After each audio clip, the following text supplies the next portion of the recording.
Welcome to Chandra's YouTube channel. ഇന്ന് biscuit വെച്ചൊരു pudding ഉണ്ടാക്കും. അതിനായി ഏകദേശം 10ഓളം ബിസ്ക്കറ്റ് എടുക്കാം. ഇതൊരു മിക്സിയിലിട്ട് നന്നായി പൊടിച്ചെടുക്കാം.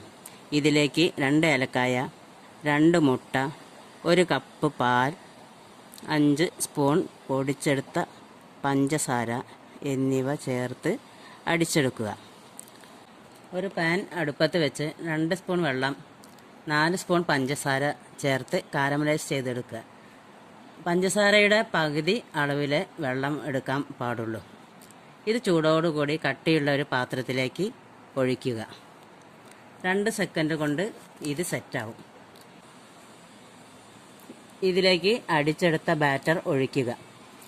ഒരു പാത്രത്തിൽ അല്പം വെള്ളമെടുത്ത് ഒരു റിങ് വെച്ച് തയ്യാറാക്കിയ ബാറ്റർ അതിൽ ഇറക്കി വയ്ക്കുക. അടച്ചു വെച്ച് അരമണിക്കൂർ വേവിക്കുക. ശേഷം പാത്രത്തിൽ നിന്ന് എടുത്ത് ചൂടാറാനായി വെക്കുക. അരിക് ഇളക്കിയെടുത്ത് ഒരു പ്ലേറ്റിലേക്ക് തട്ടിയെടുക്കാം. സൂപ്പർ പുഡിംഗ് റെഡിയായി. നോക്കൂ, നല്ല ഭംഗിയില്ലേ? നല്ല സോഫ്റ്റും നല്ല രുചിയുമാണ്. ഇഷ്ടപ്പെട്ടാൽ എല്ലാവരും ഒന്ന് ഉണ്ടാക്കി നോക്കണേ.